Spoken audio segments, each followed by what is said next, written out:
heavy rain that will gradually start moving its way eastwards through the night, moving into East Anglia and southeastern England.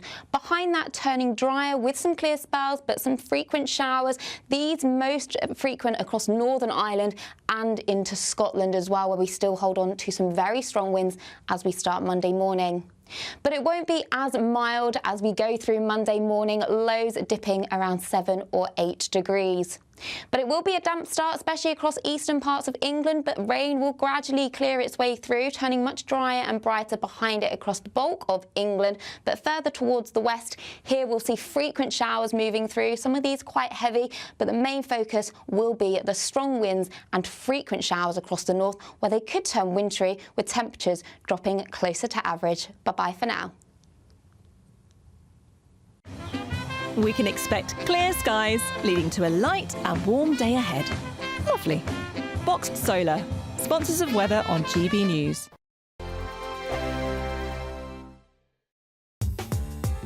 I'm Christopher Hope. From pop stars to politicians, I'll interview anybody in a pub who's got a political opinion. Join me every Friday on Spotify, Apple Podcasts, YouTube or gbnews.com, or wherever you get your podcasts. This is GB News, the People's Channel. Sunday with Michael Portillo from 11, only on GB News. Bansky's Girl with Balloon is arguably one of the artist's most recognisable images.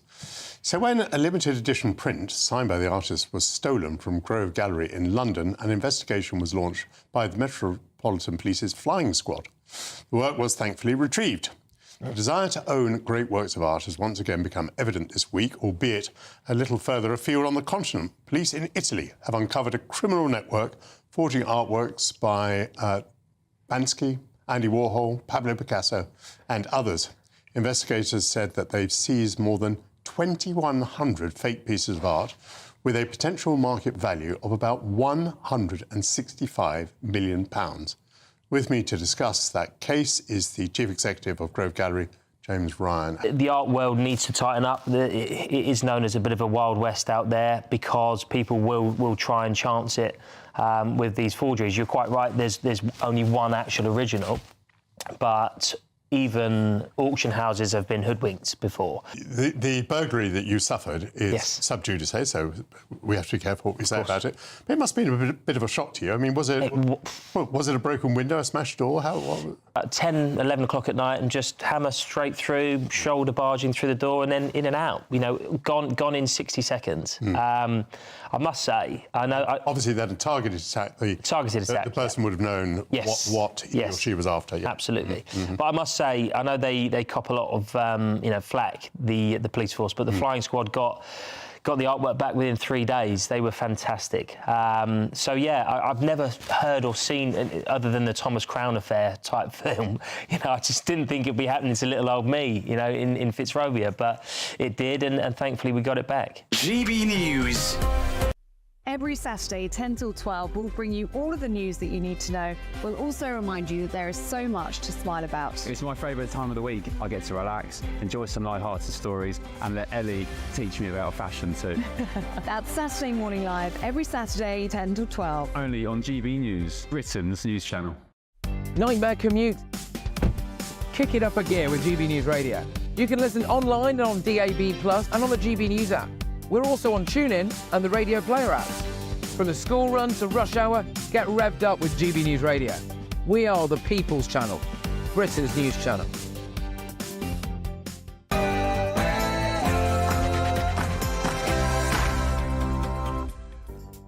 Good morning and welcome to the Camilla Tominey Show on GB News. Don't go anywhere because we've got the best 90 minutes of punchy politics ahead.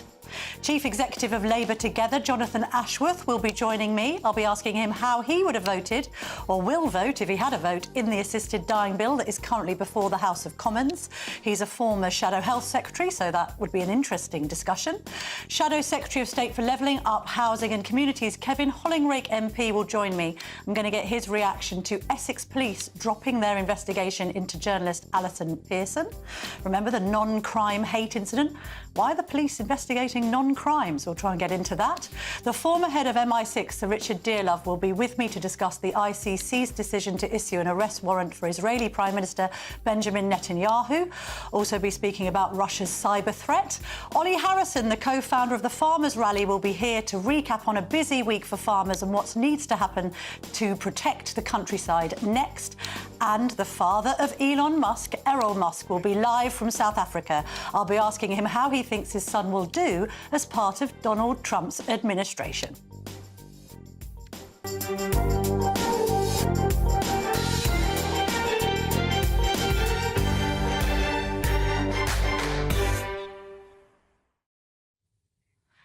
Joining me now to go through today's front pages is the political correspondent of The Spectator, James Heal. James, lovely to see you. Although I don't know why I'm being so cheery, because we're headlining this gremlin in the Kremlin. And we've got the double threat, haven't we? Because we've got Putin and his hypersonic missiles, and we've got Pat McFadden, who is kind of the de facto Deputy Prime Minister. I know it's Angela Rayner, but he's quite important, isn't he, McFadden, in the whole regime? And he's going to be warning against cyber attacks tomorrow, I think, in a speech this week, basically saying that, you know, the threat from Putin for all of us is extremely worrying. Yeah, absolutely. A cheery start to the Sunday, but nuclear Armageddon. This is really about a bigger speech that Pat McFadden, as you say, one of the really big but lesser-known figures in the Labour government, is going to be making tomorrow at a NATO defence summit, and talking about how Putin is potentially going to reply to the Storm Shadow missiles that went in Ukraine last week. One tool in his armoury, of course, is cyber attacks. And this is a piece looking forward to that speech and saying about some of the areas, some of the weak spots that Putin might be targeting, either through his own hackers or through state-sponsored independent cyber attackers as well. And one issue, for instance, they talk about is the NHS, and you could look at some of the very weak software systems we've got there. There was some cyber attacks earlier this year that caused hundreds of appointments to be cancelled. So all these different soft spots Putin and his goons are going to be looking at. I'm wondering whether we should be more worried about the idea of being hit by a hypersonic missile or our internet going out completely. I mean, neither are particularly attractive prospects. I note that Tobias Ellwood, the former defence minister, has been warning that we are underprotected. There's also suggestions in today's papers that we need an Iron Dome, which would be the equivalent of what Israel have to protect themselves against attacks from Hamas. I mean, do we need an Iron Dome, Jane? Well, I think we need a lot more things first, and obviously politics is about priorities, and I think I'd rather have, for instance, an army that was bigger than we did at the end of the Cold War, for instance. Also looking at being able to address the situation where you have one Ministry of Defence civil servant for every one person we have in the army. Is that the ratio? Yeah, it's about 58,000 each, I believe, reported last week. Which is ludicrous, isn't it? I mean, I don't know what they're all doing. But the point about the Iron Dome is that, Britain is 11 times the size of Israel. We've got 75 cities with more than 100,000 people compared to 15 for Israel. We're very different in terms of concentration versus dispersal. I think it would be huge amounts of resources. It would be better to looking at sort of integrated air missile defence systems, because, let's face it, if it's coming from Russia, it's going to be a long-range cruise-style missile, rather than what we're having in, say, Israel, where they've got Tehran firing in missiles from short-range or drones, for instance. Although some of the stats around the hypersonic missiles are completely, I mean, just sort of defy belief, really. Travel at 8,000 miles an hour, can travel over the distance of 3,000 to 4,000 miles. Like, it's really quite disturbing. Whether indeed he would turn those on us, of course, remains to be seen. And I'll be speaking to Richard Dearlove about it later, the former head of MI6, because I'd quite like to find out how Donald Trump might change this situation in regards to Russia. So that will come up on the show later. Let's move on to another global story, which is this arrest warrant that's been issued by the ICC for Benjamin Netanyahu, his former defence minister Yoav Gallant, and indeed the head of Hamas. But we've got a couple of really good commentaries, both in the Times, that's Rod Liddell writing about it, but also in the Sunday Telegraph, Natasha Hausdorff, who speaks on behalf of Israel from a legal perspective. Basically both saying, what on earth is this all about? And what's your view of it? Well, I very much sympathise with the point that Natasha makes about talking about this. The ICC was meant to be complementary to national courts. They were meant to work alongside the courts, which are functioning in proper democracies. Israel is a functioning proper democracy. And as she makes the point that there's been a number of different Israeli leaders who have previously been prosecuted by their own national courts. What this was intended for, when it was set up, only in 2002, the ICC was set up, was for instances where the rule of law had broken down in countries, or was sort of African warlords where they were kind of stateless territories. So I think that's the point. I also enjoy the slightly more light-hearted point that Rod Liddle makes in the Sunday Times when he talks about actually if Netanyahu did land at Heathrow, the cops probably wouldn't put the cuffs on him until he sent a nasty tweet or something like that. Yeah, exactly. You know, if he said something inappropriate about transgender people, maybe he'd then be arrested. Finally, yeah. It's bizarre that, again, I'll be asking Dearlove about it, and also I've got Jonathan Ashworth coming in, who's the former Labour MP, see what he says, because he had a very difficult election campaign at the hands of Islamic extremists who this would very much appeal to, this decision by the ICC. So let's see. Let's talk about assisted dying next. We've got this vote on Friday, I believe. It's been tabled by the Labour MP Kim Leadbeater, who is the sister of the murdered MP Jo Cox. I know this debate has been going on literally for decades, but there are concerns that this legislation has been rushed. Just explain that a bit, James, because we've got evidence in the Sunday Times to suggest that 2/3 of us back assisted dying. But actually, I think MPs are becoming increasingly concerned that the law, I don't know, could run away with itself. We've seen that happen in places like Canada and Belgium, for instance. Absolutely. So this is about, I think, the first sort of test where we've had a free vote in the House of Commons in this new Parliament, where we now have 415 or so Labour MPs. It's a much more secular parliament, and I think it's a parliament where, on the balance, a lot more MPs are favourable to changing the law. But what people are looking at is two different things, one of which is international examples around the world, and increasingly some of the headlines we're seeing coming out of Canada. I think if you're talking to different MPs who are on the fence, Canada is the country that comes up most in all these discussions. And I think, second of all, the key point to make is about how will the law change over time? Kim Leadbeater is out there, and I have to say, talking to MPs who are sceptical, they're very impressed with the parliamentary engagement she's done. She's willing to meet anyone, whatever side they're on, and discuss all of that. But they're saying, what's to stop this once it comes into law?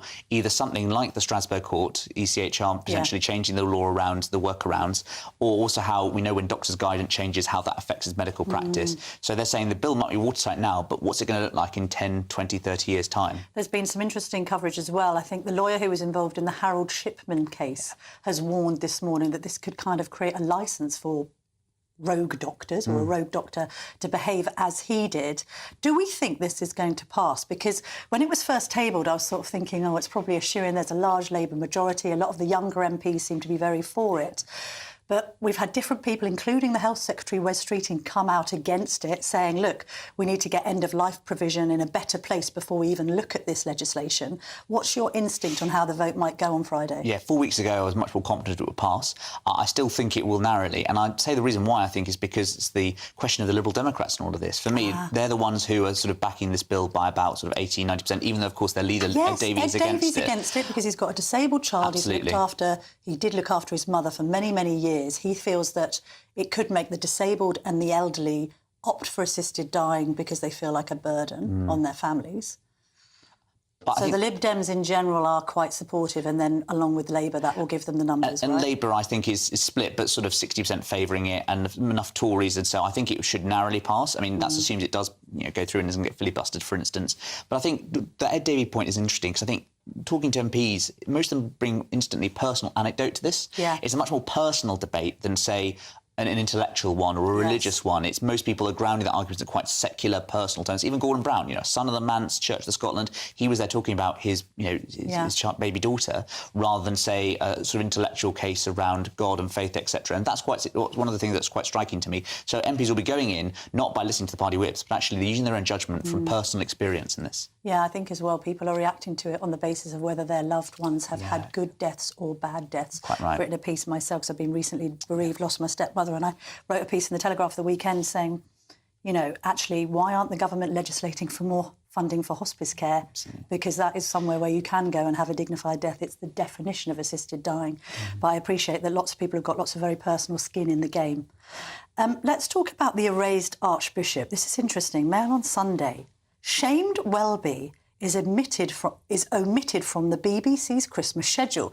Now, I looked at this and I thought, well, it's the BBC. They like to omit Christians from the Christmas schedule because it's all very virtue signalling and PC. But actually, this is more of a reflection of the fact that Welby has now become, well, let's be honest, a bit of an embarrassment. Yes, he's a bit of a lame duck, ABC, isn't he? And he's going to be around until January the 6th, and that's actually quite an expedient exit in terms of ecclesiastical terms.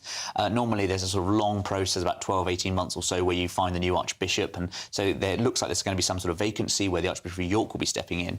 But as you say, Camilla, like, this story is about talking about how he's actually going to be featuring on virtually none of the corporation's coverage. I don't think at all, really, and there's a very dry quote at the end of it from Lambeth Palace talking about a reduced personal appearance, etc., which sort of has for me, sort of Stalin-esque overtones about erasures from photographs, etc. Exactly, be wheeled in and wheeled out. I must admit, I mean, I've been on compassionate leave for the last fortnight, so I haven't been completely across everything, but at the same time, it hasn't created as many headlines as I thought it would. I mean, this is an Archbishop of Canterbury having to stand down. It's major, but I suppose with everything going on globally... Yeah, I mean, there was a great piece, actually, in Private Eye by Ian Hislop when he talked about running into him at a party the day after he resigned, and everyone was sort of fairly nonchalant. It does seem slightly extraordinary, and maybe it's because we're very quick to give compassionate to those people sympathise with their politics, but actually, you know, when it comes to being in office... Well, he's alienated himself anyway by being a bit too left-wing and a bit too outspoken on matters that he should probably have stayed stum on.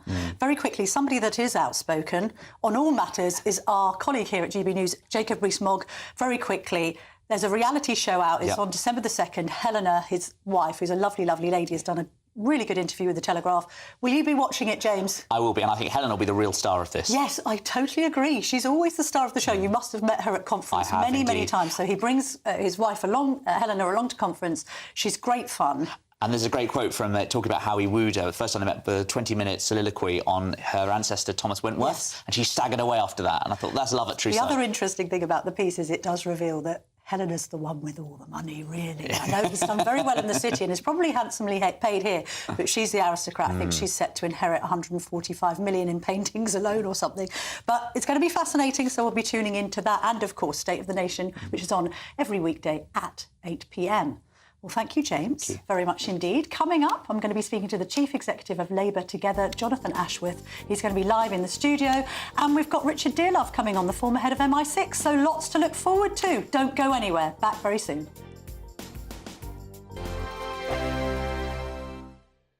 Hi there, I'm Michelle Dewberry and I'm going to take a second to tell you all about my show, Dubes & Co. We start off with the issues of the day. We then bring in both sides of the argument. We get rid of the disrespect. And then you throw me into the mix. And trust me, I'll tell it exactly how it is. And then, of course, the magic ingredient, you at home. We mix it all together and what have we got, in my opinion, the best debate show in town. Monday to Friday, 6 till 7 on GB News, Britain's news channel.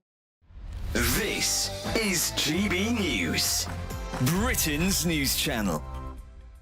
Joined by international life coach Cheryl Findlay, who has joined forces with a Liverpool business owner, Kate Hill, of sustainable sportswear brand Lola Star, to empower women and inspire women across the nation.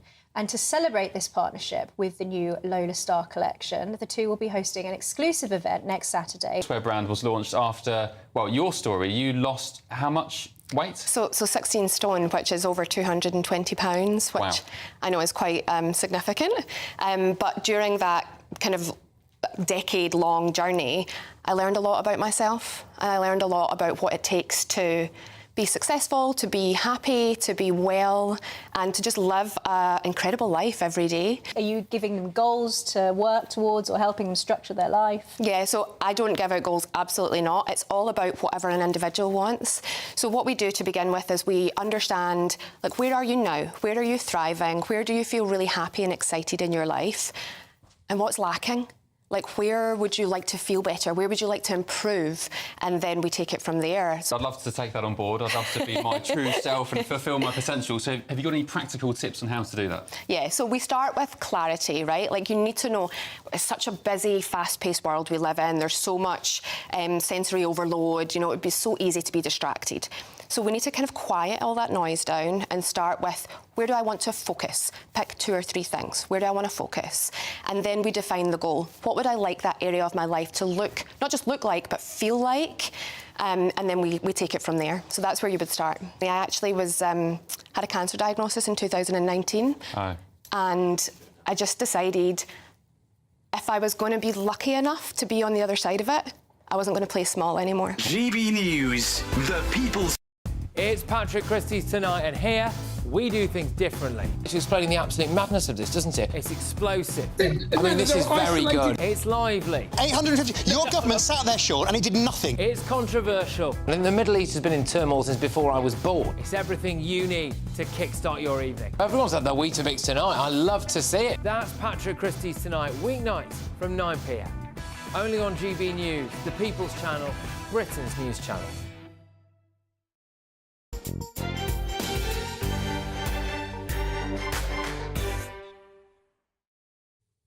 Welcome back to the Camilla Tominey Show on GB News. Joining me now is the Chief Executive of Labour Together, Jonathan Ashworth, former Labour MP, friend to GB News, I will say, because you were on a lot in the election campaign. Lovely to see you this morning. Let's talk about Keir Starmer's planned benefits crackdown. It's quite a stark figure, actually, isn't it, to read that 4 million people will claim long-term sickness benefits in 2030. That is up 60% since before the pandemic, much of it going down to people claiming benefits now for mental health. However, I would suggest our audience might be a bit sceptical about the idea of Starmer, of all people, cracking down on benefits. Labour aren't known for cracking down on benefits people, are they? Well, they shouldn't be sceptical, because I think this is a really important plan from Liz Kendall and Keir Starmer today to get people back to work. Out of all the G7 countries, we're the only one who hasn't recovered its employment rate before the pandemic. And essentially, when you look at the figures, actually the last Labour government, the numbers of people on this type of benefit were coming down, and they've really shot up under the last Conservative government. Now, I always believe that getting into work is good for you, it's good for your mental well-being, it means you can make something of your life.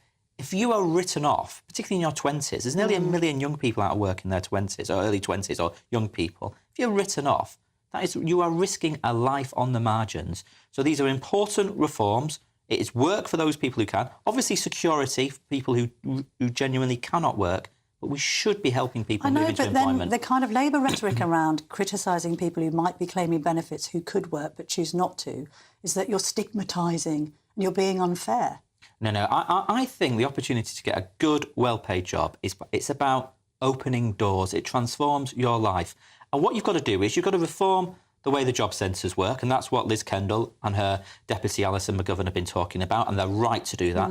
But you've also got to look at the way in which the benefit system works, because at the moment, if you go on to sickness benefits, there's no incentive to try out work, because you actually lose your benefits if you do try out work. No, I mean, this is all well and good now, but when Mel Stride was Work and Pension Secretary and coming out with all these changes, Labour opposed him. There's always been this rhetoric from Labour that if you try and crack down on this, you're inherently being cruel or lacking understanding. And now Labour have changed their tune, and now they're suddenly the sort of party that cracks down on benefits cheats. Well, I mean, it's not credible, is it? Well, I mean, if you'll forgive me, Camilla, I actually shadowed Mel Stride. Yes. And I went to a think tank called the Centre for Social Justice. Which I'm very familiar with. 18 months, 2 years ago. Yeah. And I made these arguments. And actually, Mel Stride then copied some of my ideas. So you can look it up. Imitation is the best form of flattery. It most certainly is. All right, OK. We've got to get people back to work. I'm from a working class background. I know that work was transformative for my mum and dad. I mean, we've got to do this. Some people might say this is because of the lockdowns. And actually, Labour advocated even harsher and longer lockdowns than Tories. I think you're right. I think some of it is to do with lockdowns. Yeah. Absolutely. But that should not be an excuse for people not moving into good, well-paid employment. Let's move on to other matters. So Yvette Cooper, the Home Secretary, seems to be suggesting that if Netanyahu, or indeed Gallant, sets foot in the UK, that they could be arrested because the UK government wants to follow this ICC ruling, even though the likes of Joe Biden and others have decried it as outrageous. What's Labour thinking here, arresting the Prime Minister of a democratic country in the Middle East? Well, as I understand it, the International Criminal Court has issued these warrants. We have said that we would always support our legal obligations. Before the general election, we said we would support our obligations towards the International Criminal Court and the International Court of Justice. Right. The Attorney-General has said that since the general election, that we would always follow our legal obligations. Yeah. As I understand it, if that hypothetical situation was to arise, it's a matter for UK courts. But we did pass an International Criminal Court Act in the early 2000s. We are signatories to this regime. I get following international law if it actually makes sense. If it's based on A, false claims, B, it doesn't acknowledge the fact that Israel isn't even signed up to the Rome Statute, C, it doesn't acknowledge that the ICC actually has no jurisdiction over Israel at all, and D, it doesn't acknowledge that the UK's never recognised Palestine as a state, why would you follow that international law? The international law is wrong. Well, so shouldn't the Home Secretary be saying, like Biden, this is outrageous? No. We must stand with our democratic allies against Hamas, who are terrorists. Well, the government has been clear that we would always follow international law. What, even if it doesn't make any sense? Well, we follow international law. We passed international law. We passed the International Criminal Courts Act back in, I don't know, 2000, 2001, 2002, that sort of time. It is obviously hypothetical, and I think this becomes a matter for the courts, but I'm not a lawyer, so, you know, if I'm wrong, I may be wrong, but that is my understanding of that particular issue. But more broadly, what is this fundamentally about? This fundamentally about is the awfulness of what's happening in the Middle East, where we want to see a ceasefire, we want to see an end to killing, we want to see the hostages released, and the policy of this government is to call for an immediate ceasefire and to work internationally to secure an immediate ceasefire. But it is also the policy of this government, because Keir Starmer said this to Nick Ferrari on LBC at the very beginning of the conflict after October the 7th. He said that Israel had a right to defend itself. Yes. So on this basis, what would we be doing? Issuing arrest warrants during World War II for Winston Churchill? Well, the government has said that Israel has the right to defend itself, but this government is working internationally to bring about an immediate ceasefire, voting that way at the UN in recent days as well, because we all want to see this atrocious we all conflict want to see come that, to an end. But why not support an arrest warrant, for instance, which hasn't been issued by the ICC,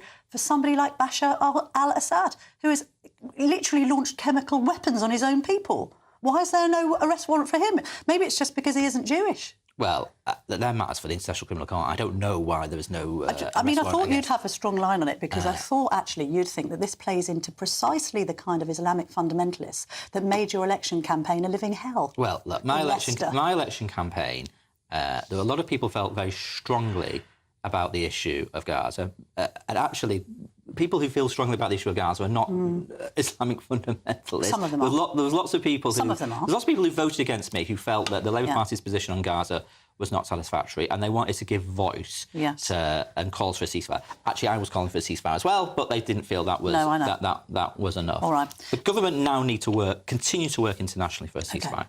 Let's move on to assisted dying, because I'm really intrigued by your perspective on this as a former shadow health secretary. We've got this bill before the House of Commons, tabled by Kim Leadbeater. What's your view? Do you support it?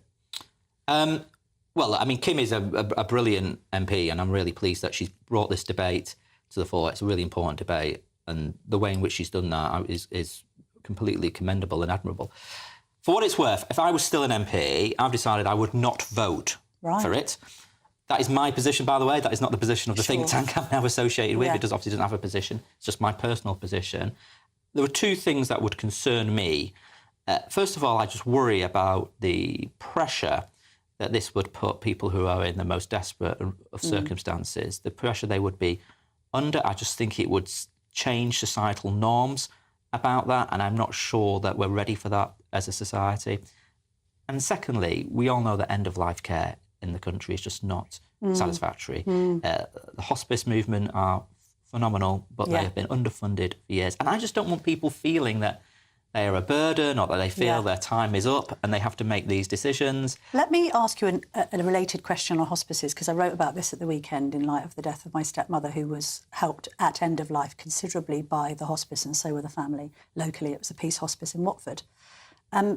Why has the government not exempted hospices from this increase in national insurance contributions? Because the NHS is exempt. Hospices are facing a double whammy because they're trying to compete with NHS higher wages. Now they've been given 15%. And now their NI bill has gone through the roof.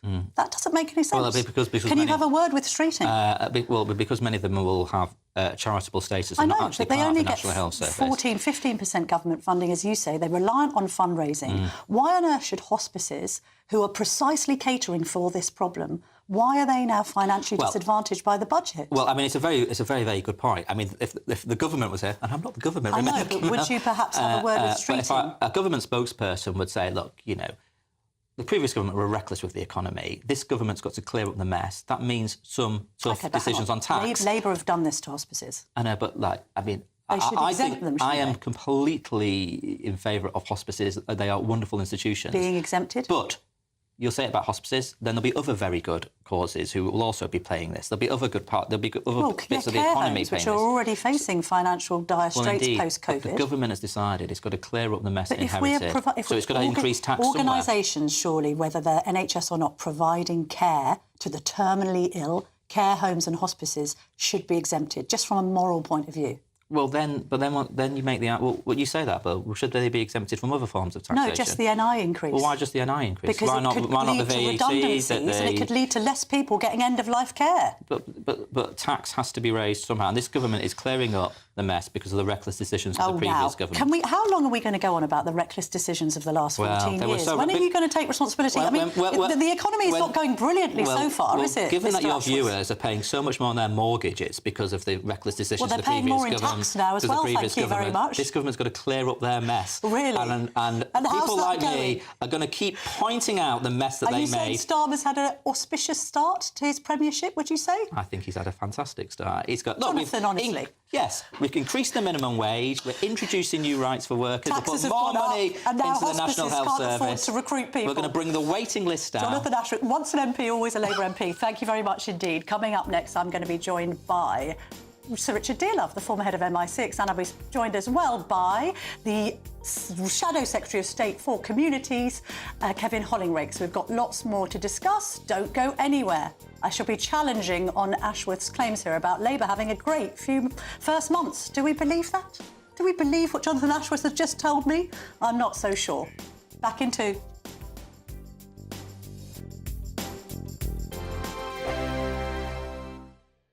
It's our festive treat to you. Your chance to win an incredible £50,000 in tax-free cash. Our biggest ever Great British giveaway. What would you spend £50,000 on in the coming year? Spectacular holidays, a brand new car, home improvements? Or maybe you'd just like to save it for a special occasion? For your chance to win £50,000 cash, text cash to 63232.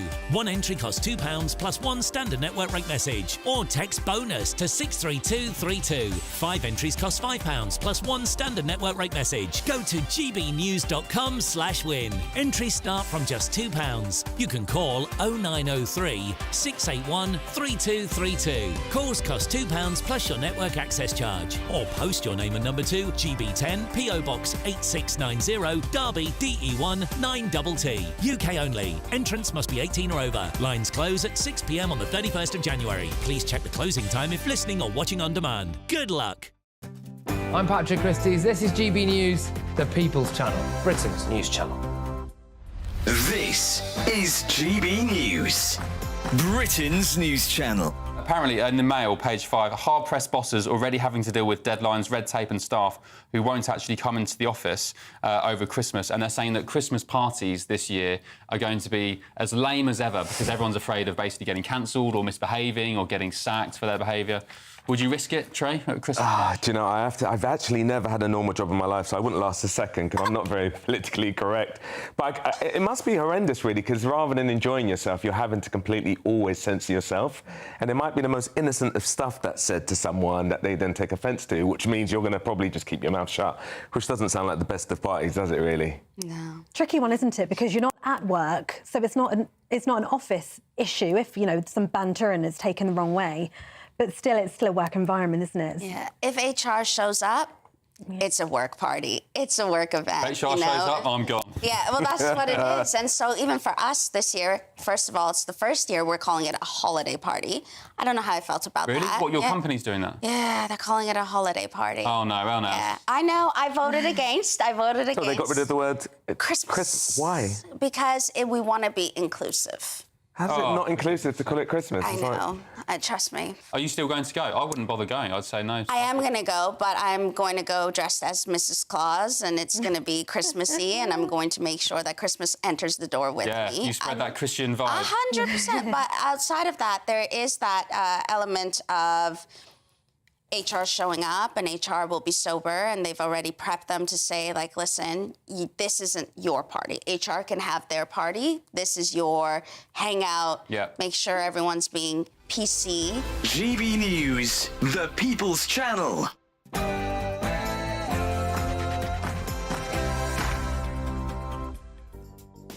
Welcome back to the Camilla Tominey Show here on GB News. Lots more to come this morning. I'm going to be speaking to the Shadow Secretary of State, Kevin Hollingrake, and the former head of MI6, Sir Richard Dearlove.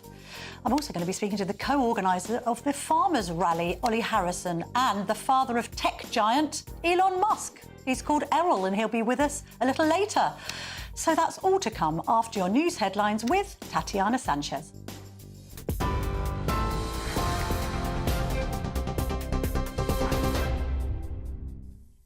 Camilla, thank you very much. The top stories. Well, more than 60 flood warnings have been issued across the country by the Environment Agency this morning, following devastation caused by Storm Bert.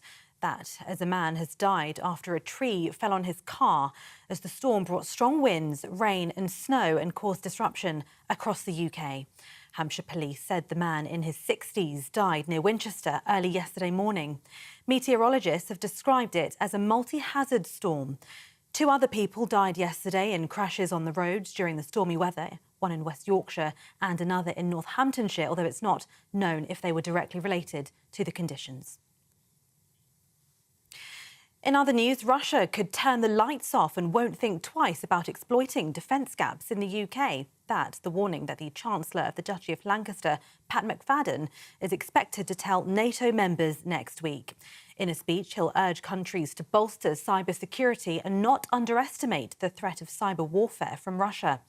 It follows warnings from experts last night who urged Britain to remain firm and stand strong against Vladimir Putin's threats. And the Justice Secretary says the state should never offer death as a service. Shabana Mahmood made those comments in a strongly worded intervention over the assisted dying bill ahead of an historic Commons vote next week.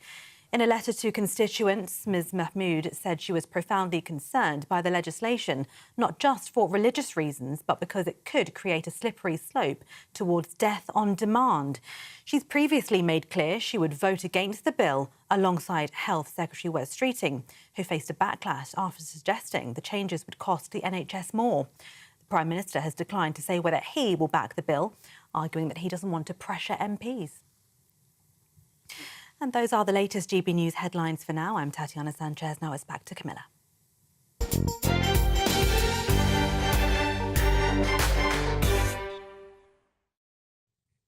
Thanks, Tatiana. Now joining me is the Shadow Secretary of State for Levelling Up Housing and Communities, Kevin Hollingrake. Lovely to see you this morning. Thank you for joining me, Mr Hollingrake. Morning. What do you make of Yvette Cooper, the Home Secretary, basically not really ruling out the idea of arresting Benjamin Netanyahu if he sets foot on UK soil after this ICC arrest warrant has been issued? I think he's totally wrong, and the wrong approach. It won't bring about the solution we need, which is a diplomatic solution. I mean, I think to draw some kind of moral equivalence between Hamas and the Israeli leader is totally wrong. A Conservative government would have opposed these measures. We wouldn't have complied with it because for a number of reasons, even legally, Israel is not a signatory to the Rome Statute, which is the International Criminal Court is based upon, and the Palestine is not a recognised state. So I don't think this has legal, it's not legally watertight, and I think us as an ally of Israel, we should stand up against it. All right, fair enough. Let's move on to Russia. We've got this dual threat now, hypersonic missiles, cyber threats, which are going to be outlined next week by Pat McFadden, who's the Chancellor of the Duchy of Lancaster. How much responsibility must the Tories take for us being under-defended We've had Tobias Ellwood, who's the former Defence Minister, talking about the fact that we don't have enough troops on the ground, that we don't have the equivalent of Israel's Iron Dome to protect us. We have got the smallest army, Mr Hollingreich, since the Napoleonic Wars. So this has all happened under the Tories' watch. Oh, one of the highest spenders in NATO, constantly have been, but we recognise there's growing threats around the world, and that's why we committed to increase defence spending to 2.5% of GDP by 2030.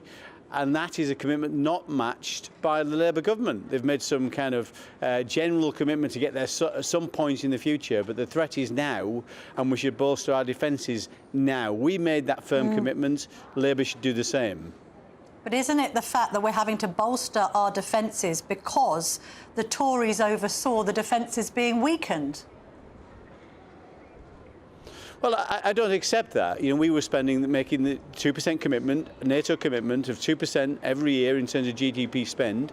Of course, and I think it's right to say that troop numbers are not the only measure you would look at when you're talking about preparedness for a future threat. So there are many other ways to fight to undertake warfare these days, and more sophisticated ways of doing that. So there's a combination, and it's important. It's very important we invest in the future, in the future technologies, as we have done. But as I say, we see now this threat.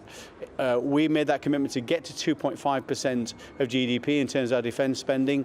Keir Starmer has got to make good on that commitment by 2030, make a firm commitment now. Because what we saw last week in Parliament, we saw them making cuts in our defences in terms of some of our naval vessels, for example, which really will make it much more difficult for us to defend ourselves and to support other nations under attack. Can we talk about non-crime hate incidents? Should the police be investigating incidents which are non-crimes? I mean, surely the clue is in the name. It's not a crime. Why are the police involved? Well, you said it all. I couldn't have put it better myself. You police the streets, not the tweets.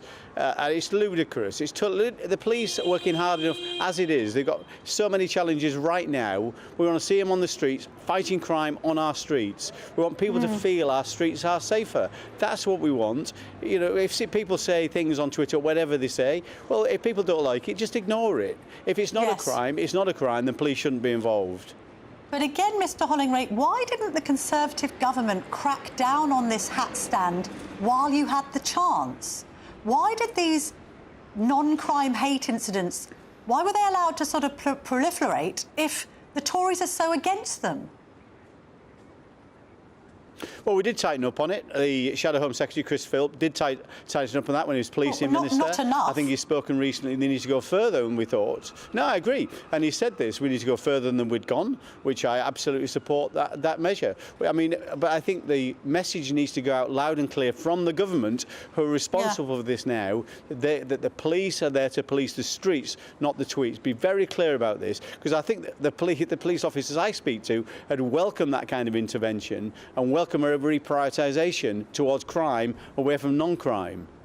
Yeah, having said that, there are some Conservatives that seem to have championed these non-crime hate incident investigations. Roger Hurst, he's the Police, Fire and Crime Commissioner for Essex. He wrote a piece for Conservative Home saying, "Don't blame Essex Police," that's the police force that investigated my Telegraph colleague Alison Pearson. "Don't blame Essex Police for upholding the law, even if the alleged perpetrator is a powerful journalist." Why are Conservatives, of all people, advocating the police investigation of journalists for their thinking and their tweeting? Well, I haven't seen that article, so I couldn't really comment on that specifically. But as I said before, we think a further tightening of that law needs to be it needs to be made clear that the police do not police non-crime incidents of that nature. There is no need for it. So I think we'd all welcome clarity on that, so the police can reprioritise and get on with the job we want them to do, which is fighting real crime. OK. You've said that if you got back into power, you would abolish this inheritance tax rise for farmers. Why wouldn't you pledge to abolishing completely non-crime hate incidents? Well, I think I would, and I think that's what Chris Philp has talked about, really tightening up on that. But in terms of the inheritance tax, absolutely, this is an appalling measure that will drive family farms out of business. It's a terrible piece of legislation. It'll be counterproductive, and it'll see an end to family farming in the UK. And it's just one of a number of measures where this government has betrayed the public. They've gone back and they've broken their promises. They said they wouldn't do this. They said they had no intention of doing this. Keir Starmer said he'd support farmers. It's absolutely outrageous.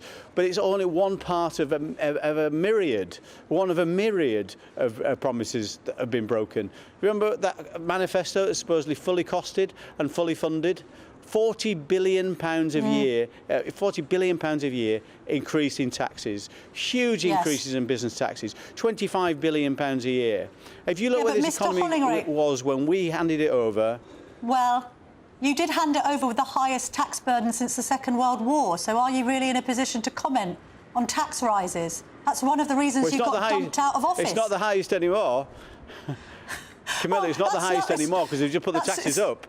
It's not a great comparator, to be honest. It's not a great comparator to suggest that the Tories put up taxes just about as highly as Labour now have. No, well, that's not good. It's 40 billion extra. But anyway, listen, there's no doubt about it. We want to see lower taxes. But you've also got to pay off debt. The reality is we accumulated a huge amount of debt through COVID, about £500 billion in debt through that period. That's got to be paid back. But so you know, that's the situation. But the reality is where this economy was. First quarter this year, growth was 0.7%, fastest in the G7. Second quarter, 0.5%, first in the G7. Today is 0.1%, now trailing France and Germany in terms of GDP growth. And that's only after a few months of the gloom and doom of Labour, followed by huge tax increases on businesses, one after the other. National insurance, a massive £25 billion a year out of the economy into the exchequer, and they still expect growth. It's absolutely outrageous. Final question on farming. Do you think there's a place in the Conservative Party for Jeremy Clarkson? Yes, I do. I think he's great. He's a clear thinker, he's a clear speaker, and he, like us, is completely against Keir Starmer and what he's trying to do to this country. He's trying to take it back. He's trying to make this country a socialist state. You can't be a little bit socialist any more than you can't be a little bit pregnant. You know, this is going to be. It's going to go from bad to worse until we stop this. Until this government is no longer in power. Kevin Hoddingrake, I'm loving your sound bites today. Talking about policing. What did you say about tweets? Police, something not tweets. Streets, not tweets. Police the streets, not the tweets. All right, we shall be captioning that up for the GB News website. Thank you very much indeed, Kevin Hoddingrake. Coming up next, I'm going to be speaking to the former head of MI6, Sir Richard Dearlove. He's going to be here with me to discuss the ICC's arrest warrant for Israeli Prime Minister Benjamin Netanyahu and, of course, the threat from Russia. This is the Camilla Tominey Show, only on GB News. Stick with us. We'll be back in just a jiffy. This is GB News, Britain's news channel. This week is Chocolate Week, the ultimate celebration of everything rich, sweet and indulgent. Yes, and we now have the best person in the studio with us to satisfy all of your chocolate cravings. We're joined now by master chocolatier Ollie the Choc. Ollie, hello. Really Ollie. Good to see you this morning. Thank you for having me. And you brought some of your chocolate in with you. I did. I brought some tasting samples. You're very welcome to help yourself. So what have you got here? Tell us. So this is my signature chocolate. I call it the Holy Grail. It's got sea salt flakes, crushed Oreo, caramel fudge pieces, very Moorish. I love a caramel and salt combo, just, you know. I feel like you see it everywhere now. Look, you won't be disappointed. Look, I want everyone to see a close-up of this one. Can we get a shot on this one? So this is Oreo, there we are, caramel and salt. Do you want to try some? You go first. Help yourselves. And then this bar of chocolate is a little bit of a wild card. That's a mystery flavour. So OK, I love a mystery. I'm not going to tell you what that is. Hold on this one. This one's amazing. Are you? Oreo, caramel. That's my biggest seller. I'll keep my palate clean for this. So this is a mystery flavour. You've got to guess what that is. Is that a nut in there, I see? Right, here we go. Ready? I'm not saying anything. Talk us through. Very crunchy. For me, I'm all about textures in chocolate. Me too. It has got a good crunch to it, hasn't it? It's not the kind of flavour that you would expect. Oh, I can't get it. Is it sweet? Is it salty? No, it's salty, yeah. It's salty. Hang on, bit more. OK. Bit more. I mean, just keep going. Crisps? Wait, It is crispy. It's crunchy. Could it All be right. crisps? I think it could be crisps. Yeah, it's crisps. So what flavour? Salt and vinegar. Cheese and onion. Yes, Salt and nailed it. You know. Oh, you're much better than me. Love that. Do you know what? I think I've got a bit of a cold, so my taste buds are Oh, off. you're going to blame that, are you? That's my excuse. That's delicious. GB News, the People's Channel. Join me, Nana Akwe, for an informative, interactive news programme with a difference. It's fun. No, he didn't say that, though. I'm so surprised. I think there's an element of truth to that. Join me from 3 p.m. every weekend, only on GB News, Britain's news channel. If you want your news to be straight talking... This is the nightmare for the Conservatives again. Down to earth. It's not just Nottingham where this is happening, is it? And most importantly, honest. Hard-working, middle-class taxpayers, they'll get their book thrown at them. Then catch me, Martin Daubney, Monday to Friday, 3 till 6 p.m. on GB News, Britain's news channel.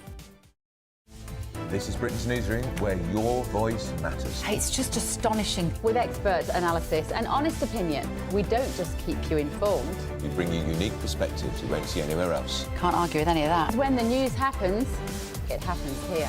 On Britain's Newsroom, weekdays from 9:30 a.m. Only on GB News.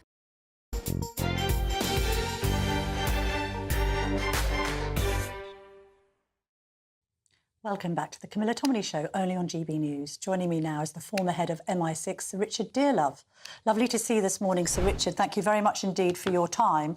We'll get on to Russia in just a moment, but can we talk about this ICC arrest warrant?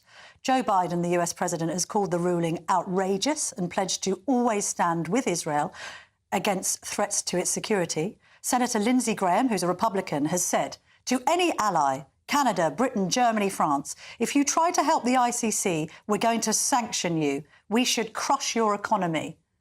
Do we think the UK government should be siding with the ICC or with Benjamin Netanyahu? I think in this particular instance, there's no question we have to side with the Israelis. Look, the situation is extraordinary. In a war, you try to protect your civilian populations. Hamas's strategy is to make sure that the maximum number of Palestinians are killed. It's going completely reverse to what one would expect. It's actually got massive underground tunnels under Gaza. It could protect the civilian population by putting them in its own air raid shelters. Does it allow the Palestinians to go into the tunnels? Absolutely it doesn't. And there's no question that the whole thing is a setup, as it were, to propagandize the conflict and to make Israel look like, you know, the extremists. I mean, Israel are fighting a war of survival. And I mean, what this means is that the ICC would condemn any leader in a nation that's fighting a war of survival. I mean, I think it is a black and white situation. It's confused by the level of humanitarian suffering, which is dreadful. But on the other hand, this is what Hamas is trying to do. Do you think that there's a sense to which some people in the Western world have completely underestimated what Hamas are and the threat they pose, not just to Israel, but actually the rest of the world, not least with their Iranian backing? There's this sense to which it seems as if Hamas has won at least the propaganda war online. Do people actually have any comprehension at all of just how barbaric and brutal these people are? No, I don't think they do. And I think this is what's so catastrophic. I mean, the Iranian theocracy, through its Praetorian Guard, the IRGC, has, as it were, prepared the ground over years with Hezbollah, with Hamas in particular, to an extent with the Houthi as well. And I think when you see these demonstrations in sympathy with the Palestinians, that I understand. But support for Hamas and support for Hezbollah means that people just do not understand the reality of the situation. These are ruthless, bloody terrorist organisations. Should Home Secretary Yvette Cooper be being far less ambivalent about this? Should she just come out and say, no, we're not going to abide by any ICC arrest warrant because Israel is a democratic nation? Well, she certainly should. But having heard her interviewed on the Today programme earlier in the week, she clearly hadn't a clue what to say. She ducked and weaved. I mean, it was the most extraordinary. I mean, she just blared her way through the interview without really saying anything. I mean, it shows that they're in a very tough position, but they need to take a clear stand on this. But that's really worrying. I mean, you're a former head of MI6. Aren't you quite worried that the Home Secretary, quotes, doesn't know what to say in an interview? Look, I'm deeply worried about aspects of this new government, particularly when it comes to national security, and these are ultimately issues of national security. Well, develop that thought. What worries you most? Well, I think what I'm really concerned about is the defence budget. We're in a state of international crisis. OK, we have a defence review, but there's no urgency at all on the government's part. We've just seen them cut various military equipment to make a saving. OK, they're saying it's outdated, but you don't do that when you are threatened by probably the worst security situation in Europe. Look, for someone like me, I mean, this may upset a lot of people. This is as important, perhaps more important than the National Health Service. It should be absolutely at the top of the government's priorities, and it isn't. And I mean, this also bleeds into our energy policy, and because that's a vital part of national security. And you've got Ed Miliband following a completely crazy energy policy. I mean, mad energy policy. What are you saying, that you think it plays into the Russians in many respects and the Chinese? Well, what are you saying about that, Sir Richard? We have our own energy resources. We need to develop our independence. We should, I'm afraid, be thinking about things like fracking. We should be thinking about, how we're going to maintain cheap energy supplies for ourselves on the basis of the resources that we own and control. Look, this is a complicated issue, but I think we need to be pretty clear-cut and simple about it.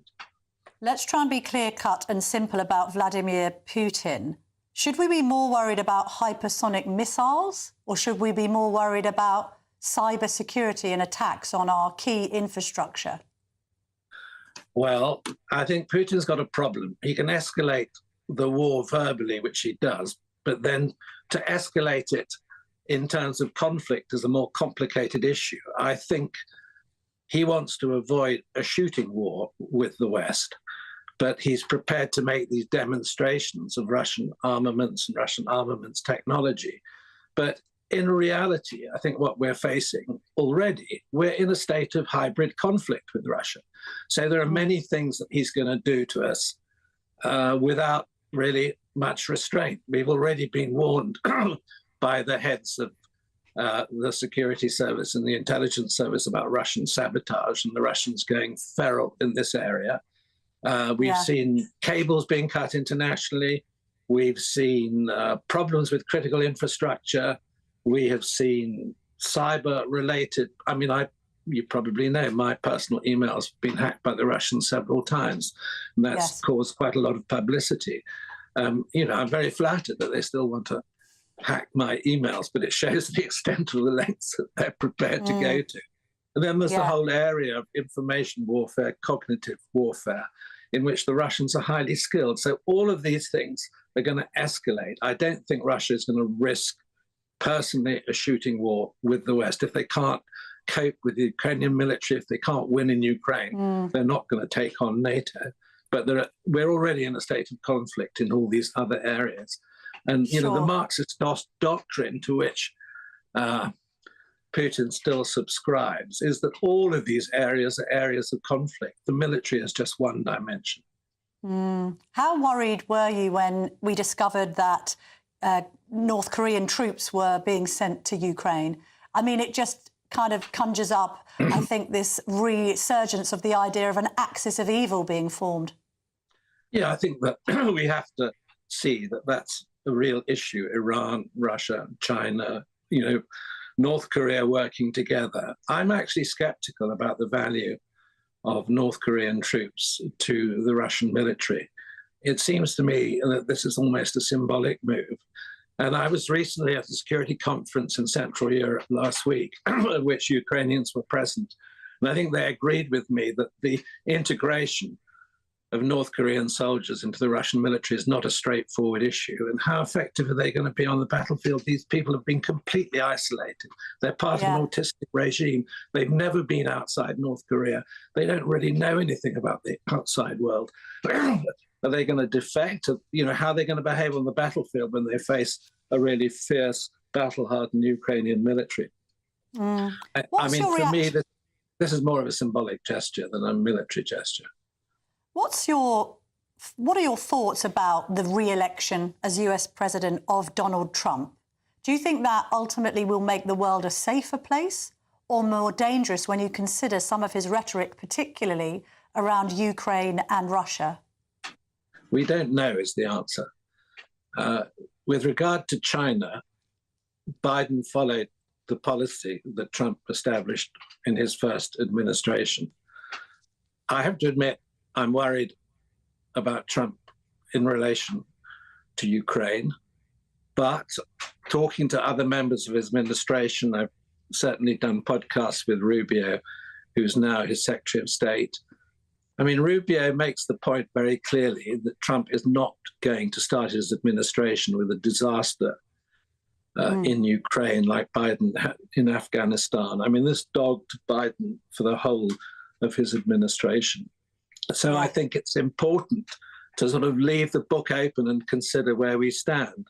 I mean, the irony is, if you take the UK on its own, I mean, Trump has a much better disposition towards the UK than Biden ever had. I mean, the first thing that Biden did when he came into it was to suspend trade negotiations, which never returned. Biden looks on this country with much more friendship. Trump looks on this country with much friendship with Biden does. So, I mean, look, there's uncertainty. We don't have all the answers, and I'm worried about some of the people he's trying to appoint. But I think, this will clarify over time. And he's the democratically elected president of the United States with a clear mandate. The special relationship thrived under his previous administration, so there's no reason to panic at this stage. Although he probably won't have the best relationship with David Lammy, the Foreign Secretary, who has been hugely, hugely critical of Trump.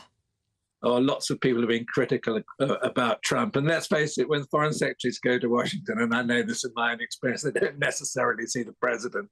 And I'm not sure, Lammy is going to be best friends with him. I mean, other people do. And there'll be other people who'll be interlocutors with Trump. And anyway, look, Vance was pretty rude about Trump in his previous political life. But, Lammy has got a lot of baggage, and he's not the ideal person. But he won't be, he'll be part of the special relationship, but in my guess, he won't be a particularly important part of it. I know, but I am intrigued, Sir Richard, because you've expressed concerns now about the Home Secretary and the Foreign Secretary, two key politicians representing Great Britain on the world stage.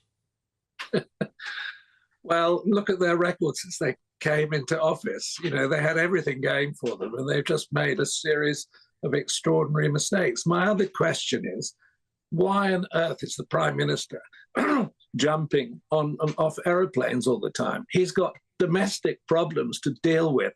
When Margaret Thatcher came into office, first of all, she refused to travel overseas. She was criticised for it, but it was exactly the right thing to do. She focused on the domestic agenda. The Prime Minister doesn't need to be running around the world in this crazy fashion. How many trips has he made since he came into power? This is ridiculous. Well, I don't know. All I know is he's been nicknamed Never Hear Keir. Sir Richard Dearlove, thank you very much for your candour this morning. Great to speak to you, albeit rather troubling times ahead, I think, for the West. Thank you.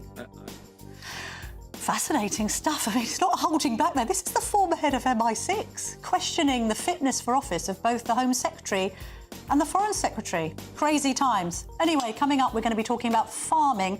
I'm going to be speaking to the man who co-organised that rally in Parliament in the week, Ollie Harrison. Don't go anywhere. Be back in 2. Good morning and welcome to your GB News weather update from the Met Office. We still have Storm Bert dominating our weather through today, bringing strong winds, further spells of heavy rainfall, but also some mild air too. So we have a band of rain across the southwestern parts of England. That's moving its way slowly eastwards across the Midlands and gradually into East Anglia. Towards the north of that, though, a much drier picture compared to Saturday, but blustery showers already moving through across parts of Northern Ireland and western parts of Scotland. Here temperatures around 10 or 11 degrees, but across the south a very mild picture out there, highs of 15 to 16 degrees. There are warnings in force, rain and wind warnings. We could see gusts up to 70 miles per hour across western parts of Scotland through this evening, with heavy spells of showers and rain. That continuing across Northern Ireland as well, with blustery showers feeding through, gusts here up to 65 miles per hour. Across parts of central England, we still have this band of heavy rain that will gradually start moving its way eastwards through the night, moving into East Anglia and southeastern England. Behind that, turning drier with some clear spells, but some frequent showers. These most frequent across Northern Ireland and into Scotland as well, where we still hold on to some very strong winds as we start Monday morning. But it won't be as mild as we go through Monday morning, lows dipping around 7 or 8 degrees. But it will be a damp start, especially across eastern parts of England, but rain will gradually clear its way through, turning much drier and brighter behind it across the bulk of England. But further towards the west, here we'll see frequent showers moving through, some of these quite heavy, but the main focus will be the strong winds and frequent showers across the north, where they could turn wintry, with temperatures dropping closer to average. Bye-bye for now.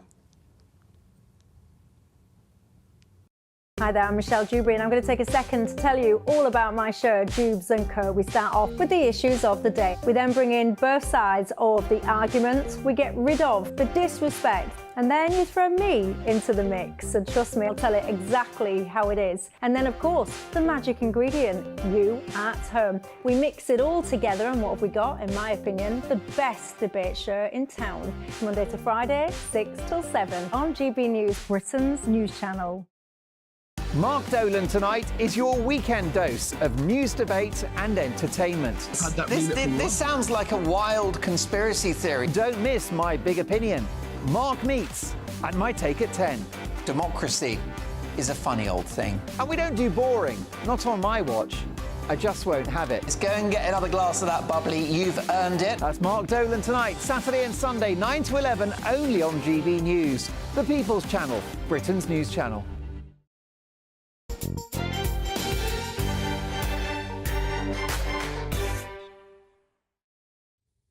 Welcome back to the Camilla Tominey Show on GB News. I'm still recovering from this Richard Dearlove interview, but on to another thorny issue, farming. And I'm joined by the co-organiser of the Farmers' Rally, Ollie Harrison, who has a farm up near Liverpool. That's right, yeah. What's your acreage, Ollie, as we're speaking in farming terminology? Well, 350 acres is owned, although there's a mortgage on some of it, and then we farm about 1,400 acres. All right, dairy? Oh. No, all cereals, all combinable crops. Oh, so wheat, barley, beans, oilseeds. God, breadbasket of England, your farm, right? OK. So, look, you organised this rally, I think, not expecting that many people to turn up. No, it was very difficult to get people. We wanted people to register, so we had an idea of numbers to tell the Met of how big a space we'd need, and people were a bit nervous about registering, thinking that they were going to be on some database somewhere. Yeah, sure. So we were trying to gather well, hold on, 25% seem to be registering, so we think we're going to be around 40,000, which we think we had over that now. Amazing. And actually, it does seem to be really cutting through with the public. We've got a petition now calling for a general election on the back of this controversy. Let's just put to you what the Prime Minister has said about this, and you can perhaps clarify whether you think he's telling the truth or not. He said, for a typical case, which is parents with a farm they want to pass on to one of their children, by the time you've taken into account not only the exemption for the farm property itself, but also the exemption for spouse to spouse and then parent to child, it's £3 million before any inheritance tax will be payable. Is that right? Because I've been hearing in the media over the course of the last few weeks since the budget, people talking about £1 million being the threshold, that farmers are being dragged into this new inheritance tax. Yeah, so let's just go back to basics. So you've got agricultural property relief, which is £1 million. And then what they're trying to say is if you're married, which some people aren't, or they're widowed, you can combine another $1 million with somebody else. And then you've got some business property relief as well, which is your tractors and your machinery. And they're saying in the right circumstances, you can get to nearly 3 million. But you've probably got more chance of winning the lottery than meeting that criteria. Sure. Equally, this land all has to be in the right place at the start before the budget. The other thing as well that's very complicated here is farms have a significant value, but they are businesses. It's not like when a parent dies and leaves the house to the children that don't need it because they've already got their own house. A farm is an asset that works. It provides food. It's a business. It has a high value, yes, because we're in Britain and they're not making any more land. So the tax that they want us to tax us at, the rate, if you think the average farm, we'll have to work on an average year. The average farm maybe will make around 40,000 a year in a good year. And when I say that, I mean, that's not much. I mean, the minimum wage is what, 28,000, I think, at the moment, or something. And there might be 3 family members working on that farm. And generally as well, when a farm gets passed on, it's the son or the daughter that's been doing the work for the last 30 years as well. Well, now they're at risk of the tax bill being far higher than what the farm could actually afford to pay. So when you have to then sell off a chunk of that farm, you'll then have to pay a capital gains tax as well as the inheritance tax bill. So it's a double tax whammy. Yeah, and it's not a loophole. That's the other misconception. It was brought in because farms were getting broken up and they were worried about food production. I mean, we've just seen the guy then talking about, national security and stuff like that. Well, if we can't feed ourselves, it's a dangerous place to be. Yeah, of course it is. We've got to import more food that we don't want to do. We don't know what conditions any of the meat or indeed the dairy have been produced under. We've got warnings in the papers today that it could prompt land sales, presumably for development. So our green and pleasant land could now be concreted over because people can't afford the agricultural land. We've also got a threat, we seem, to farm shops. Your good old-fashioned farm shop. Yeah, and the other thing as well that's come out of this rally, like if you imagine we were the catalyst of all the farmers coming together, we've had the hospitality industry, we've had the road haulage industry, all these sort of big family businesses fall under the same category. A lady in our hotel has a friend that has a factory, employs 200 people. It's worth about 60 million. They've got 20 million in a trust, but there's a 40 million chunk that'll have a tax bill. The business will not survive that, so it will shut. So that's manufacturing lost and 200 jobs. From Labour's perspective, they're basically saying that they had to crack down on wealthy individuals buying up farms in order to avoid inheritance tax. You've got some sympathy with that position, although you've pointed out to me off air, we quickly cribbed on it, that Dan Needle, who is, I would say, a sort of left-leaning economist, he works for the Tax Policy Associates Limited, has basically done some number crunching. And he's saying that the budget hits farmers too hard and tax avoiders too lightly. Yeah, so this sort of £1 million threshold is your lifestylers, the people that have bought a nice house in the country with a bit of land and they might grow a bit of hay and have a horse or a sheep, and they'll get a tax break on that. They're not producing food to any sort of level. And what the budget's done is completely missed the mark. It's gone straight down the middle, hit Mr. Average Farmer with a bill that's just totally unsustainable to carry on. Why do you think that's happened? I mean, is your suspicion that the likes of Keir Starmer and some of his cabinet, who are all probably urbanites, just don't really understand farming? It's either that they don't understand it at all, they've got the sums completely wrong, which again is a worry, or there's something really else going on that, they just think, well, let's try and level it up. Why should they have something that we've not got? Is there something bigger going on? Well, what do you think? That they think that you're all kind of country bumpkins enjoying the great life? You're like from some kind of Harry Enfield sketch, making money off potatoes? I mean, possibly, yeah. But what we have also heard as well that they're going to lose a lot of rural MPs in the next election, but because they've got such a big majority, they don't really mind. They're prepared to lose 100 over this. But you say that. I mean, what are farmers actually saying? I know it's a bit of a way off. We've only just had an election. I'm thinking about that woman, not another one. But when it comes to voting next time round, I mean, farmers aren't going to vote Labour, are they? No. And these sort of lower Labour MPs that have just come in, that have got a nice expense account, they've got to realise that they're there for their constituents. They're not working for the top. And there's sort of two levels within the Labour Party at the moment, and they need to realise, hold on a second, if we don't support our constituencies, we're only here for a few years, or maybe a snap election and we're gone. They need to start listening to their constituents. We saw it with the winter fuel allowance. when that vote went through. Yeah. You know, I know an MP that voted against it. It was too hard in his constituency, and they threw him out of the party. He now stands as an independent, and this is what they're all scared of. But Interestingly, I don't know if I've got the quote in front of me, but a Labour peer has made the point that with the winter fuel allowance and now this IHT change for farmers, that Labour are in danger of becoming the cruel party. I mean, is that word being used by you and your colleagues? They're encouraging suicide as well. Tell me a bit more about that. Like, technically illegal. Yeah. What farmers saying? Look, I can't cope with the financial pressure this will bear. Well, you know, old people worry about everything. Yeah. Well, imagine you've worked. Your father's worked all his life, and then you've worked all your life. You're in your 70s or 80s. You've built up a farm to pass on to the next generation, because we don't do it for the money. We only do it for our kids. Everyone's motivated by looking after the children.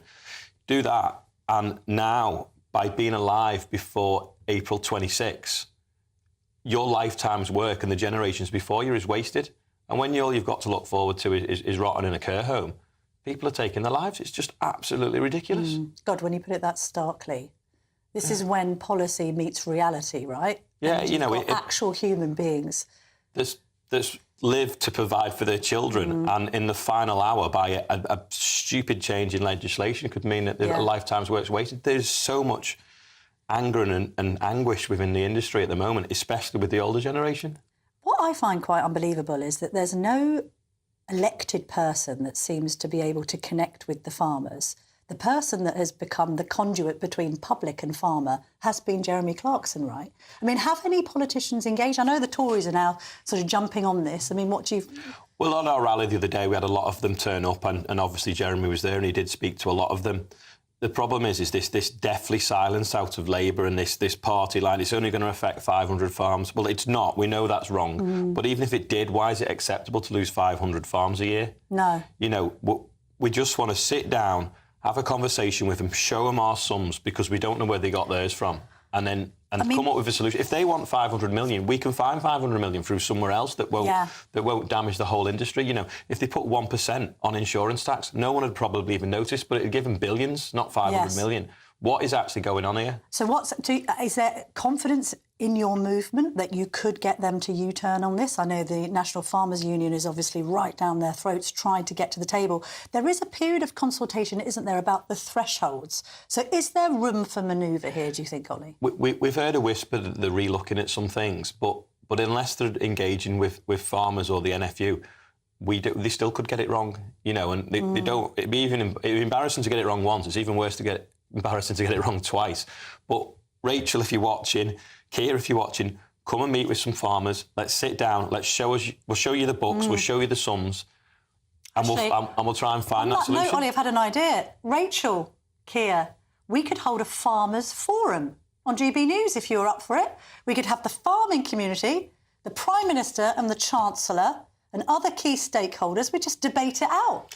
What's there to be afraid of? Well, exactly. You'd take part, wouldn't you, Ollie? Yeah. I'm quite happy to host. Just want to put that out there now. It is a complicated subject, and, you know, a lot of stuff, someone said before about Twitter, you know, a lot of stuff does play out on the socials, but it's an hour or two sat down round a table with a notepad and doing real examples. Crunching numbers. Yeah. Invite Dan Needle along. He seems to have crunched some numbers. And that is our next sort of step, really, with this sort of wider business summit that are also affected by it, because you've got APR affecting farmers on the agricultural property, but you've got BPR destroying nearly every family business in the UK.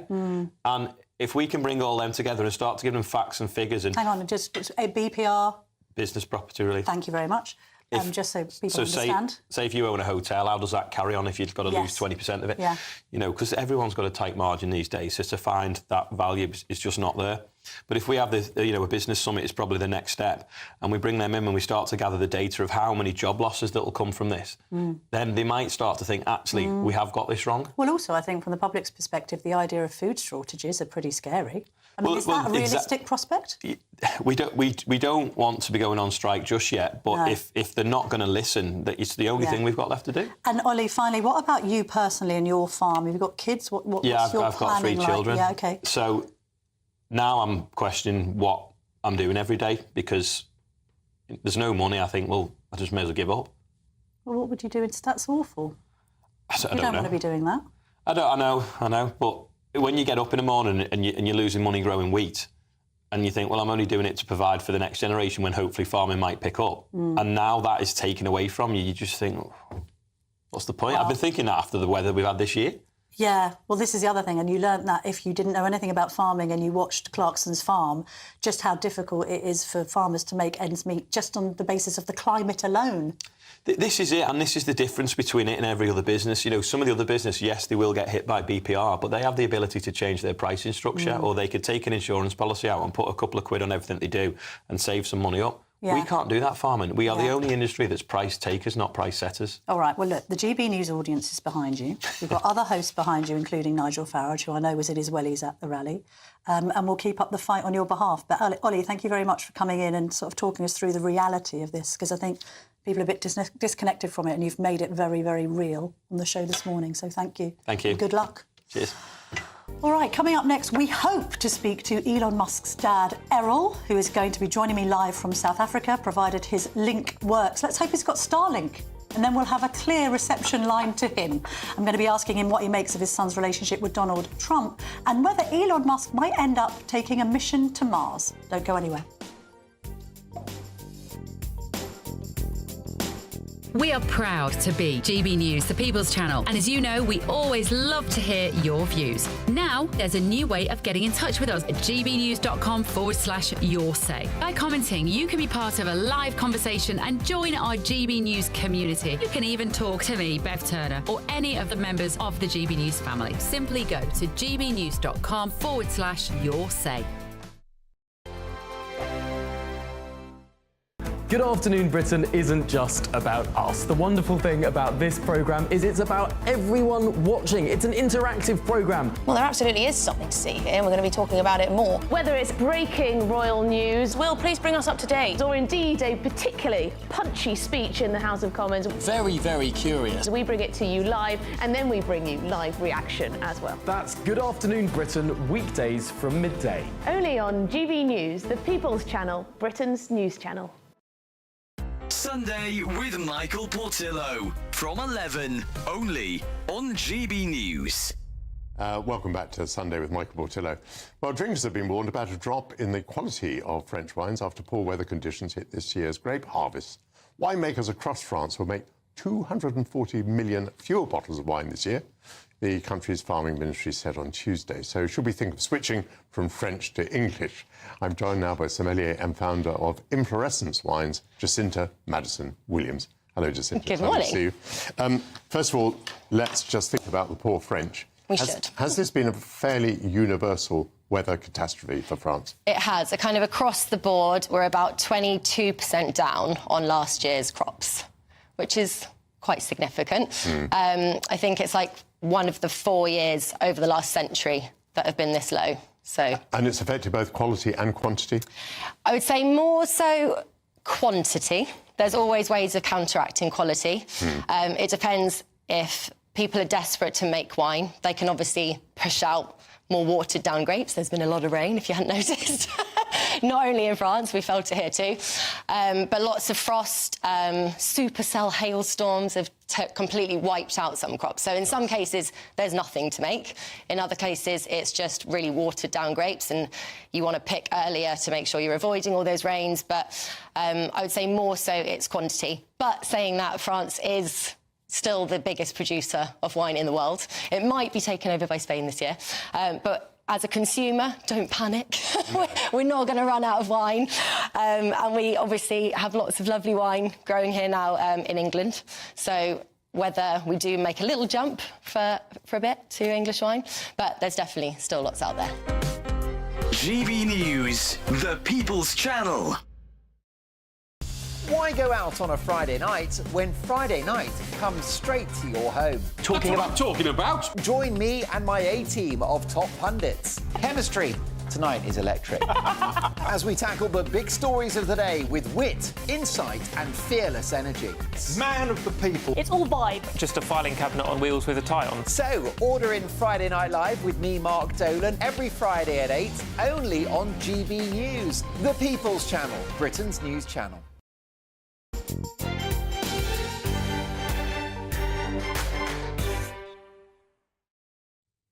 Welcome back to the Camilla Tominey Show on GB News. Right, Errol Musk, who's Elon Musk's father, has gone, I think, slightly AWOL. We're trying to track him down in the far reaches of South Africa. While we do that, let's have a chat now to former Defence Secretary and indeed my fellow GB News host who will be hosting from 11, Michael Portillo.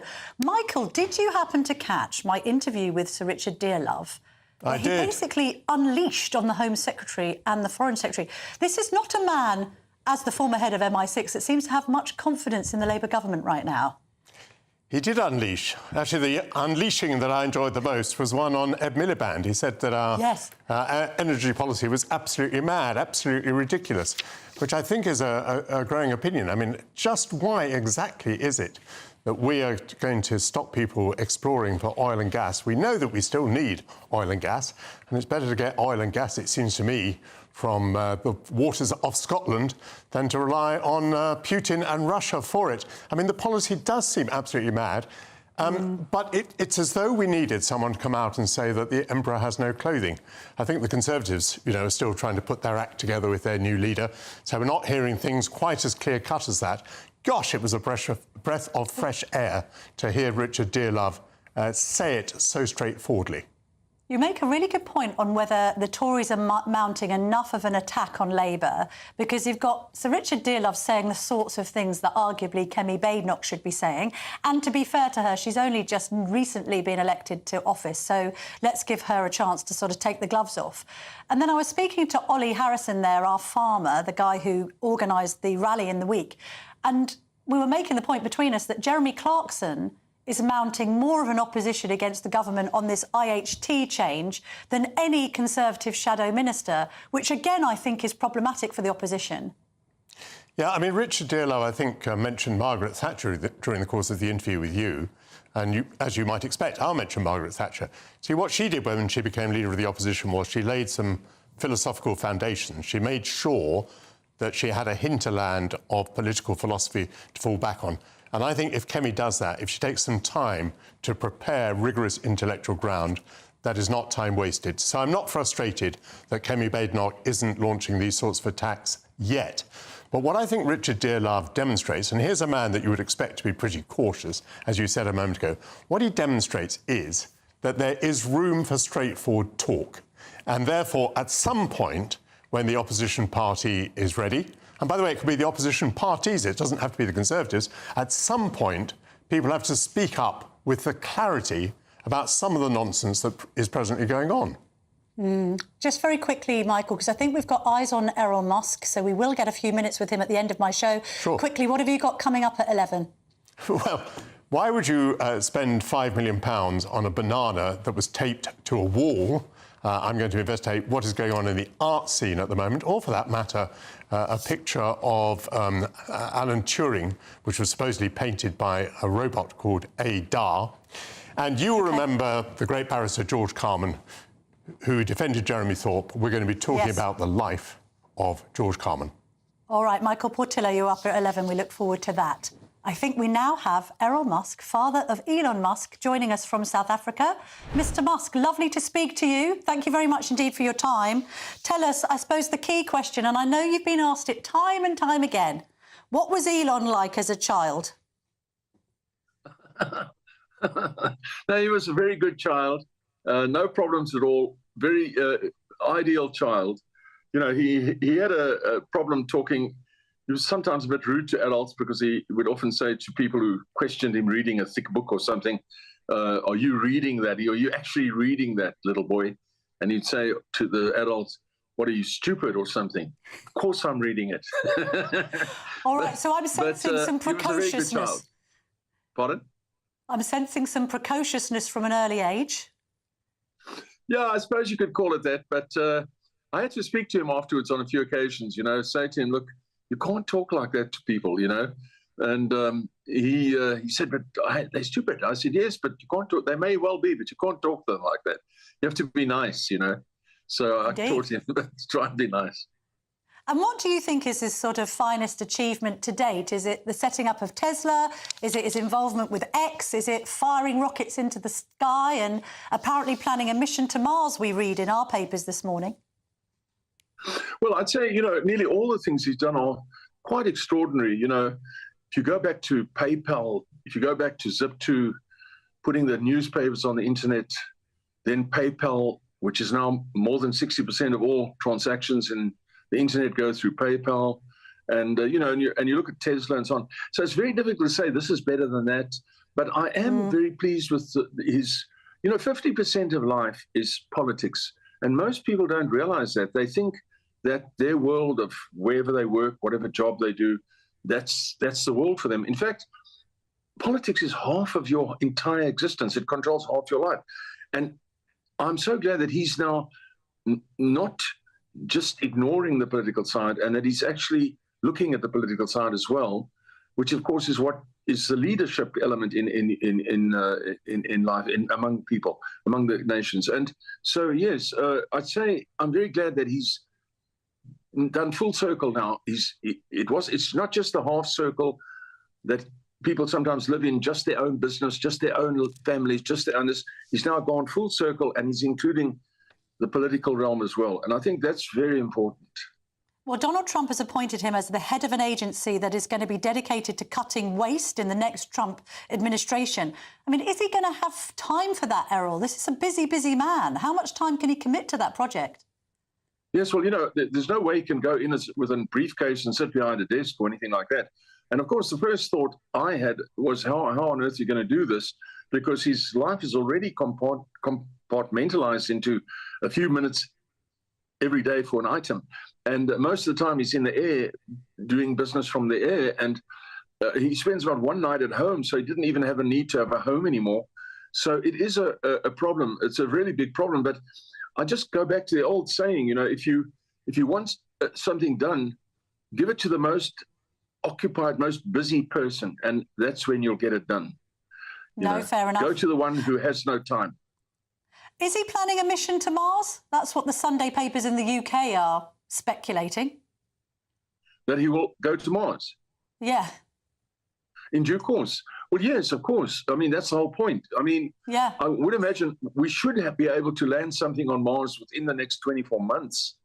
You know, we now have a government in America that will be more sympathetic to the problem, and they will be able to do more testing of the Starship. But there's no doubt whatsoever that within the next 24 months, we will land something on Mars. Very exciting. You know, and yes, no doubt about that. And tell me one more thing. You've said about our Prime Minister, Sir Keir Starmer, that he must resign because he's sending England back to the Tudor times, and you've called him you've accused him of heading up a totally fascist government. Keir Starmer, a fascist. Is that quite right, Mr. Musk? Well, you know, what is fascism? Fascism is a high school. So you go to a typical high school, and that's a fascistic setup. All authority is in the hands of the principal, and the second level of authority are the teachers. The pupils, they just sit up straight. If they open their mouths, in my country, they got caned. And that essentially, they have no say. That is essentially what a fascistic setup is about. Doesn't mean it's bad or anything, and it obviously works well in high schools. The trouble is that in the world at large, the kind of rules that Mr. Starmer has been putting down and laying down and putting people in prison for Mr. Musk, posting we need things. to leave it It's there, not right. I'm afraid. It's not right. Mr. Musk, we need to leave it there just because we were a bit late to this interview. But thank you very much indeed for joining me. I'm back next week at 9:30. But coming up next is Michael Portillo talking about bananas masquerading as art. Have a great rest of your Sunday. Imagine getting a call to tell you that you've won £50,000 in tax-free cash, our biggest cash prize of the year. Oh my God. That's a big surprise. Oh my God. This is amazing. I'm in shock. That is absolutely fantastic. Thank you. For your chance to win £50,000 cash, text cash to 63232. One entry costs £2 plus one standard network rate message, or text bonus to 63232. 5 entries cost £5 plus one standard network rate message. Go to gbnews.com/win. Entries start from just £2. You can call 0903 681 3232. Calls cost £2 plus your network network access charge. Or post your name and number to GB10 PO Box 8690 Derby DE1 9TT. UK only. Entrance must be 18 or over. Lines close at 6 p.m. on the 31st of January. Please check the closing time if listening or watching on demand. Good luck. I'm Christopher Hope. From pop stars to politicians, I'll interview anybody in a pub who's got a political opinion. Join me every Friday on Spotify, Apple Podcasts, YouTube or gbnews.com, or wherever you get your podcasts.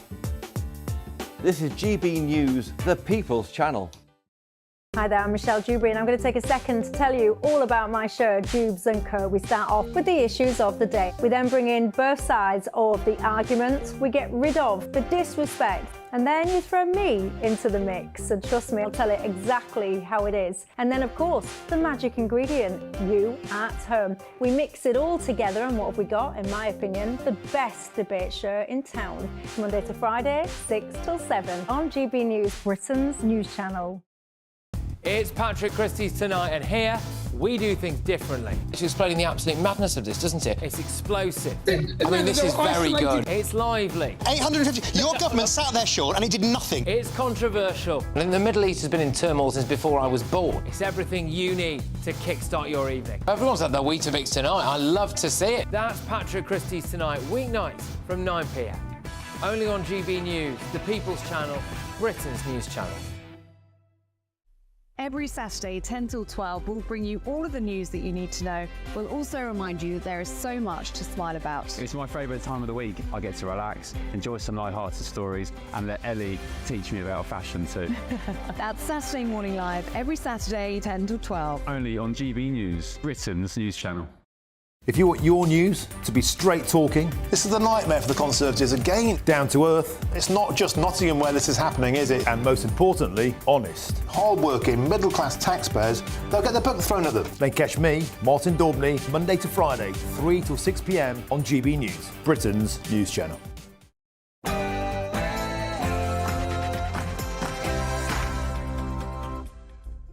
Good morning, welcome to Sunday with Michael Portillo. 165 years ago today, Charles Darwin published On the Origin of Species. Now, Darwin once said, a man's friendships are one of the best measures of his worth. And by that token, dear viewers, I feel privileged to have your company today. Over the next 2 hours, there will be politics, ethics, art and culture. The last week has not been easy for the Chancellor of the Exchequer.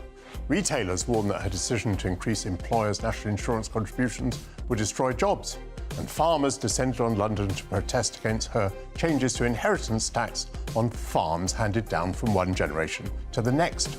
Rachel Reeves also stands accused of exaggerating her banking experience on her curriculum vitae. I'll ask my panel how damaged she is. The late George Carman, QC, was described as Britain's most famous barrister, defending public figures including Jeremy Thorpe, Elton John, Ken Dodd and Richard Branson. He brought down Tory MPs Jonathan Aitken and Neil Hamilton. A new book on him, written after carefully collecting fragments of court transcripts, letters and papers, has just been published, and its author, Karen Phillips, who was his close friend, will join me in the studio. The London Jazz Festival is taking the South Bank by storm, and closing the festival today is the Dirty Dozen Brass Band, an ensemble from Louisiana, the cradle of jazz.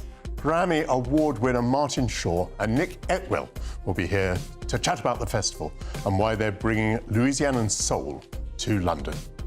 It's been a busy month for literature prizes. The Booker and Baillie Gifford winning authors have been announced.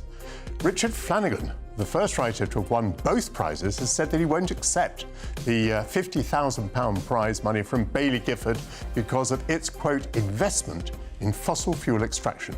Senior cultural writer at The Telegraph, Liam Kelly, will be here to explain what's going on. But before all of that, your